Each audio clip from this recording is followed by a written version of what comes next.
Hi friends, hello. स्वागत है आपका अपने चैनल इमेजिनरी रूट्स में। आशा करता हूँ आप सब लोग बेहतर होंगे। दोस्तों, आज मैं आपको तन मात्राओं के बारे में बताना चाहता हूँ। तन मात्राओं के बारे में आपको जानने के लिए आपको बहुत सारी चीज़ों के बारे में पता होना चाहिए, और वेद शास्त्र और पुराणों का अगर आपका अधिक ज्ञान नहीं है तो, और यदि आप उसको पढ़ेंगे तब भी आपके समझ में नहीं आए तो आप इस वीडियो के माध्यम से समझ सकते हैं कि वो क्या चीज़ें हैं, बिल्कुल सिंपल वे में। तन मात्राएं मतलब संधि विच्छेद करके इसका होता है केवल वह, मतलब सिर्फ एक चीज की प्रतीकात्मक बात होती है। जैसा कि ये सब तो सभी लोगों को पता है, तो नॉर्मल मतलब बच्चों को भी पता होगा। पहले से बच्चे शक्तिमान दिखते थे, तो उसमें भी वो कहता था कि 5 तत्वों में जिसने विजय प्राप्त कर ली है तो वो शक्तिमान बन जाता है। ये तो खैर एक छोटी सी इकाई है इस चीज की, लेकिन कहीं पर वो उससे मैच भी करती है। असल में ऐसा होता है, जब हम मेडिटेट करते हैं तो हम अपने चक्रों को जागृत करते हैं। अपने चक्रों को जब हम जागृत कर लेते हैं तब जाकर हम किसी भी तत्व पर आसानी से विजय प्राप्त कर सकते हैं। और भी कुछ गोपनीय तरीके हैं, लेकिन वो बताना तो मैं चाह के भी नहीं चाह सकता, बताना चाहूँगा भी तो भी नहीं बता सकता हूँ, क्योंकि वो आपके समझ में आएगा नहीं। तो पंच तत्वों से ही रिलेटेड होती हैं ये पंच तन मात्राएं, जिनका संबंध होता है। जैसे सबसे पहले जो चीज प्रकट हुई थी, जब ब्रह्मांड बना था, वो एक गूंज थी जो ध्वनि उत्पन्न हुई ओमकार के रूप में। तो जो शब्द हुआ जिसे ओम समझा गया, वो हमारी समझ में ओम आता है। अब असल में वो क्या है वो कोई नहीं कह सकता।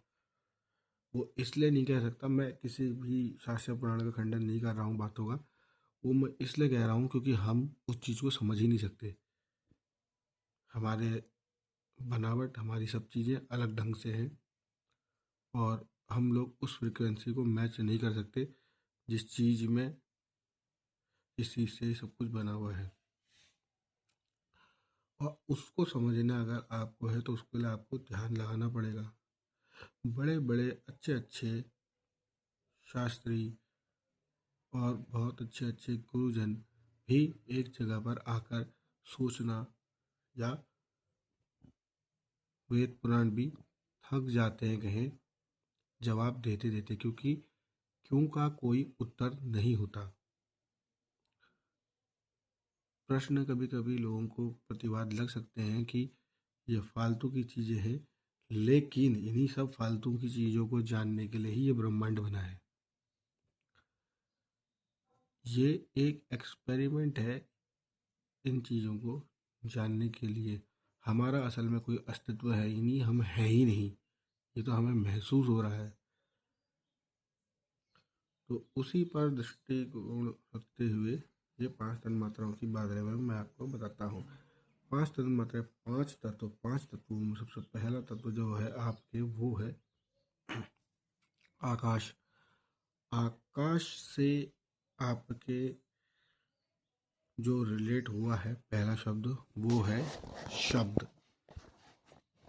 आकाश में जो शब्द, जो गूंज जो हुई, जिससे सब चीज़ों का पता चला। यहाँ पर इस बात का खंडन ऐसे भी हो सकता है कि पहले प्रकाश आता है, फिर शब्द होता है। कभी भी अगर हम जैसे दिवाली में बम पटाखे फोड़ते हैं, तो पहले हमको उसकी लाइट दिखती है। बिजली कड़कती तो पहले लाइट दिखती है, उसकी गूंज कुछ देर के बाद आती है, क्योंकि प्रकाश की जो गति है 3 लाख किलोमीटर प्रति सेकंड, और साउंड की यानी कि आपकी आवाज़ की जो गति है वह 1350 किलोमीटर प्रति घंटे की है। कहाँ सेकंड, कहाँ घंटा, दोनों में बहुत डिफरेंस है। और इस पर अगर आपको ज़्यादा अगर जान पाना है तो आप नोबेल प्राइज विजेता सीवी रमन, जिनके बारे में मैं पहले पिछले वीडियो में किसी में बता चुका हूँ, आप उसमें आपके आराम से पढ़ के देख सकते हैं और उसमें आपको समझ में आ जाएगा। तो अभी हम यहाँ पर को बात कर रहे हैं शब्द की। तो शब्द का जो संबंध है वो आकाश से है, ठीक है। उसके बाद जो शब्द है, शब्द आपका रिलेट करता है ध्वनि से, जो कि मैंने आपको बताया। तो शब्द हमको कैसे सुनाई देता है ये आप समझ गए होंगे, वो होते हैं कान। और जो दूसरी आपके आती है वायु, क्योंकि ये मैं पहले भी बता चुका हूँ, अगर आपने पुराने वीडियो देखे होंगे तो उसमें मैंने बताया कि इन सब चीज़ों की मात्रा 10-10 गुना करके बढ़ती जाती है। अभी तो मैं आपको डिसेंडिंग ऑर्डर में, मतलब ऊपर से नीचे की ओर को बता रहा हूँ। नीचे से ऊपर की ओर को आप इसे रिवर्स करके समझ सकते हैं। अभी मैं ऊपर से नीचे ला रहा हूँ। तो जैसे आपके शब्द हुआ कान, फिर आपके हुए वायु। वायु ने उस चीज को, ध्वनि को फैलाया। तो वो जो वायु है, वायु का हम देख तो नहीं सकते, पकड़ भी नहीं सकते, खाली स्पर्श होता है, उसका महसूस होता है। उससे आपकी पूरी त्वचा का निर्माण होता है। तीसरा है आपके, जो हम कुछ भी चीज़ देखते हैं उसके लिए हमें तेज चाहिए होता है, और रूप जो हमारा बनता है, एक स्वरूप जो हमारा बनता है, वो बनता है तेज से। तेज अग्नि के तौर में भी आप समझ सकते हैं, लेकिन तेज तेज होता है, एक ऑरा, एक आपके वाइब्रेशन। तो जो वो तेज है जो हम सभी के अंदर विद्यमान है, उससे हमारी बनती है आँखें, और आँखों से ही हम सब चीज़ों को देख पाते हैं, समझ पाते हैं, किसी के चेहरे को याद कर पाते हैं। नहीं तो इन अरबों खरबों की भीड़ में हर किसी का चेहरे लगभग लगभग अलग होते हैं, समूह मिलते जुलते या एक से भी हो सकते हैं, लेकिन चेहरे अलग ही होते हैं, उनकी बनावट, उनका शरीर सब अलग ही होता है। कुछ ना कुछ उसमें अलग होगा ही होगा। फिर आता है आपके रस। रस जो है वो आपके, मैंने बताया जैसे कि जीभ से होता है,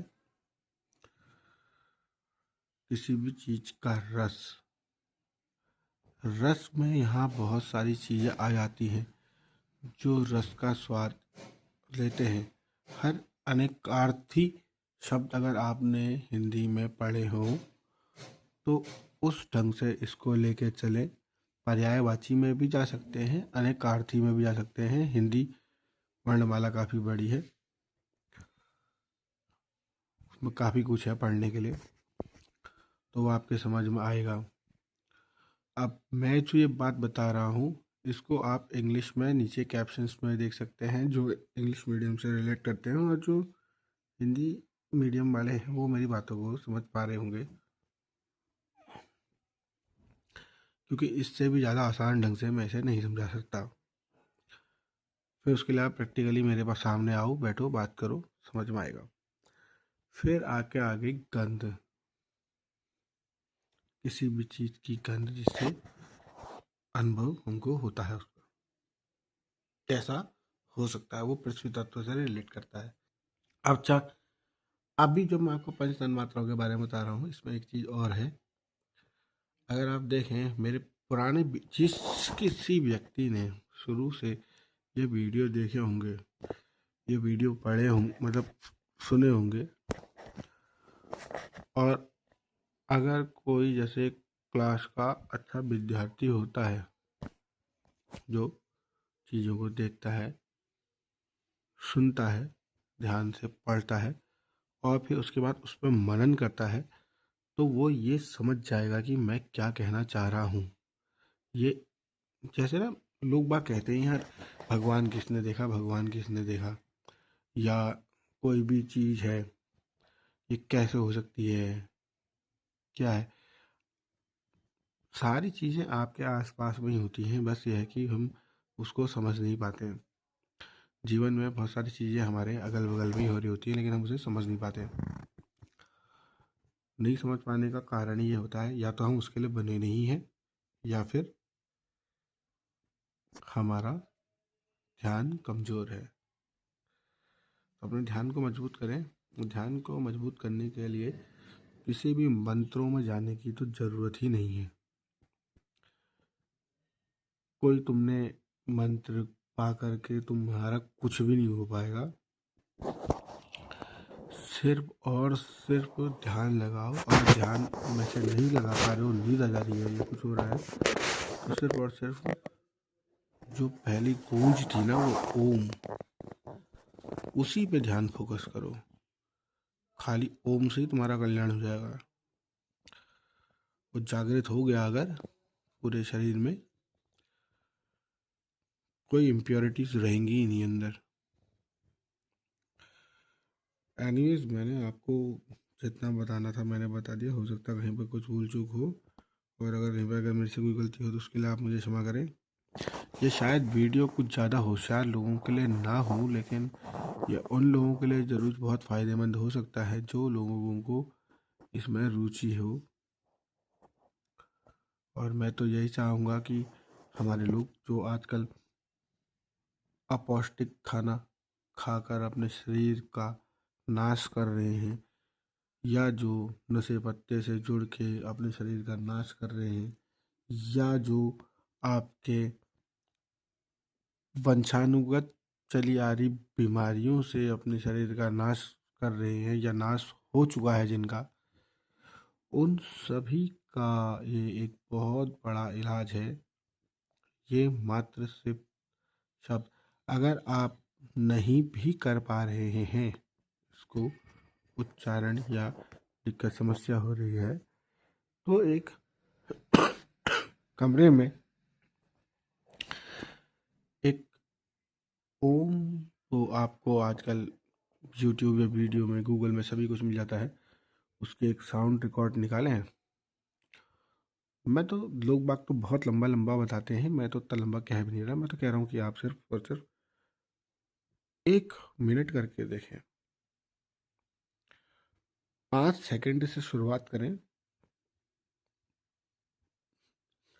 या खाली एक बार बोल के देखें। एक बार, 1 बार से 1 मिनट तक जाएं। 1 मिनट से 10 मिनट करें, 10 मिनट से 100 मिनट करें, 100 मिनट से 1000 मिनट करें। फिर जितनी आपकी कैपेसिटी है उतना लंबा करें। निश्चित ही आपकी सारी बीमारियां, सारे शरीर की परेशानियां, शारीरिक परेशानियां, और जो आपकी मानसिक परेशानियां हैं, ये तो सॉल्व हो जाएंगी। आर्थिक भी हो सकती हैं, लेकिन उसके लिए आपको उस फील्ड में काम करना पड़ेगा, क्योंकि कमाने के लिए तो आपको मेहनत करनी पड़ती है। बिना मेहनत करे आपको बैठे बैठे तो कुछ मिलेगा नहीं। इसलिए इन वीडियो को यहाँ तक देखने सुनने के लिए आपका बहुत बहुत धन्यवाद। जय हिंद, जय भारत, हर हर महादेव।